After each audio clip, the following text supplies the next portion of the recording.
Hello and welcome to my April wrap-up. So in April I read 5 books, which I think is pretty good for somebody who started a new job. One of them was an audiobook that is just an audiobook. It doesn't exist as a book, but we'll get to that. And the remaining 4 books are from my physical TBR, so I think I did pretty decent. So the first 2 books that I read in April were the 2 volumes of Orange by Ichigo Takano. This is a manga about a girl who gets a letter from her future self to try and stop one of their friends from killing himself. Yeah, that is basically the plot. I was expecting to love this, but plot twist, I did not. I think I ended up giving the first one a 3 or a 3.5 and the second one a 2.5. I was not a fan. I don't think I am the one to enjoy, not really time traveling, but I guess that's what this is. I didn't like seeing the 2, like, what is the word I'm looking for? Not parallel universes, but kind of, I guess. Like, we see what the future selves that sent the letters back in time have ended up like. So I didn't like some things that happened. I'm making 0 sense. Whatever. Moral of the story, I just wasn't a fan of this. I don't know. The next book that I read was Vespertine by Margaret Rogerson. I have loved every single book by this author so far, so I finally got to the last book that I had to read from their collection of works. This book follows Artemisia, I think, and she is training to be a Grey Sister that is basically like a nun that blesses dead bodies so that they don't come back from the dead possessed, because that's a thing in this world. And in this world we have a bunch of different types of, I guess, ghosts. There's like mild ghosts that don't do anything to high-level ghosts, or I don't remember the word, that can like fully possess you and completely kill a bunch of people. So that's why they need these nuns to cleanse and bless the bodies. So we end up following Artemisia, and their convent gets attacked by possessed soldiers. And she ends up having to accept one of the higher level ghosts, I don't know, which is a revenant, and the revenant helps her protect the convent. But because she has allowed the revenant to possess her body, she is always at risk of being fully possessed by it, and it could like wreak havoc or kill people, etc. So we follow her trying to save this kingdom of all the issues that are coming up, which I don't want to spoil, but there's a lot of drama and political stuff-ish. Yeah, and we follow her and the revenant working together. That probably made 0 sense, but it is about a girl who works with a spirit to save their world. I ended up enjoying this, not as much as every other book by this author, but it's okay. I gave this a 3.5. It wasn't my favorite, I guess. I really liked the part of them being Artemisia and the Revenant. I loved them. I always love Margaret Rogerson's like companions, especially Silas. That is my favorite. I really enjoyed that, but I just didn't really care about the plot, if that makes sense. We follow her trying to figure out what is happening in this world that is leading to chaos. I'm not going to say what, because I feel like that's a spoiler.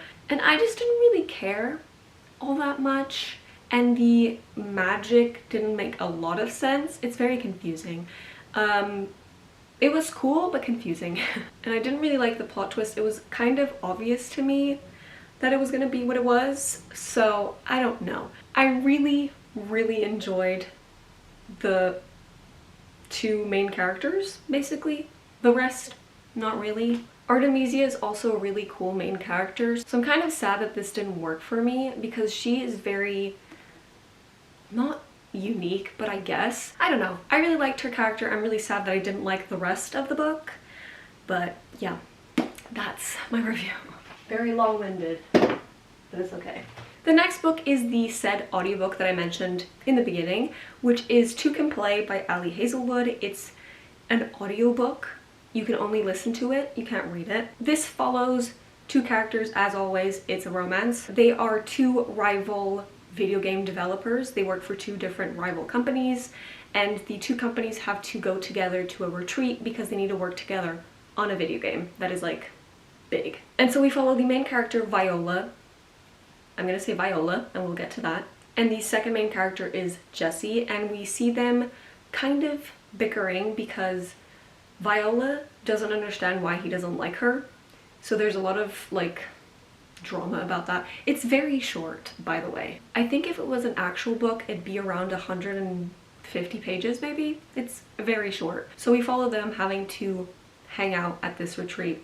The whole company, the two companies, but especially those two. It is a romance. You can probably read between the lines. I ended up giving this a 3-star. I thought it was okay. It kind of needed to be an actual full-length book or audiobook for me to like it more. That said, it was cute. It was fun to listen to, except for the narrator saying Viola instead of Viola. That really triggered me. I could not deal with it. Yeah. But it was cute. It was entertaining. It took 2 hours to listen to, so it didn't take that much time. I would not recommend it because Ali Hazelwood has better books, in my opinion, and I didn't think this was anything special. But if you want to listen to it, go ahead. It's not like garbage. And the last book that I read in April was Fourth Wing by Rebecca Yarros. This to me is the TikTok book. I feel like everyone already knows this. If you have read or seen The Hunger Games, Divergent, and How to Train Your Dragon, this is what that is. It's like a perfect mixture of that. We follow a main character called Violet, and she has been forced to go into the writer's quadrant of this world. Basically, in this kingdom, there's different quadrants which you can volunteer into, I guess. I feel like the best comparison is Divergent, the different factions. So there's Abnegation, Candor, whatever, Dauntless. In this book, we kind of had the same. We have the Healer's Quadrant, we have the Infantry Quadrant, we have the Rider's Quadrant, and you get to choose where to go. Except our main character, Violet, is the daughter of a general, and her mother is not letting her go anywhere else. She wanted to be a scribe, but her mother's forcing her to be a writer. So we follow Violet having to go through all the trials and dangers of becoming a writer, because there's so many ways you can die, and most people that want to be a writer end up dying in horrible ways. So we follow her trying to survive and get through that. And at the same time, we follow her kind of having beef with a lot of other characters, mainly Zayden, I think his name is, who is like, how does one explain this? He is the son of the main guy who tried to rebel against this kingdom, but it obviously went wrong. So all of the kids of the rebels have like a mark, and Zayden is the son of that person who tried to rebel. Makes sense? And he hates her for obvious reasons, because her mother was basically in charge of killing his parents and everyone else. So we follow her and him and also other characters having animosity between each other. Yeah, that is the plot, I guess. I was not expecting to love this because for some reason I had put it into my head that this was just like overhyped, but unfortunately for me, I did really enjoy it. I gave it a 4.5 and I want to read the next book immediately. I had a lot of fun. I read this basically in one sitting, which is insane. I really enjoyed the trials basically of this book, of Violet having to go through all of these tests and training and stuff, at the same time trying not to die, and the dragons. Everything is really cool. So yeah, basically I am like other girls and I love this. I really liked the main characters, I really liked the romance, I loved the dragons, I loved the trials. This is so easy to read. It's extremely readable. Yeah, it was just a great time. I don't really have anything bad to say about it. I have heard that the third book is kind of not good, so I'm kind of scared of continuing, but I am going to buy the second book and see how that goes, and then we'll go from there. But those are all of the books that I read in April. I didn't read too much, but I think I did pretty well, especially Fourth Wing. I read that in one day. That was crazy. Personally, I would probably recommend just Fourth Wing out of all of these, but I feel like everyone is recommending Fourth Wing. But that is everything for today, and I'll see you in my next word video. Bye!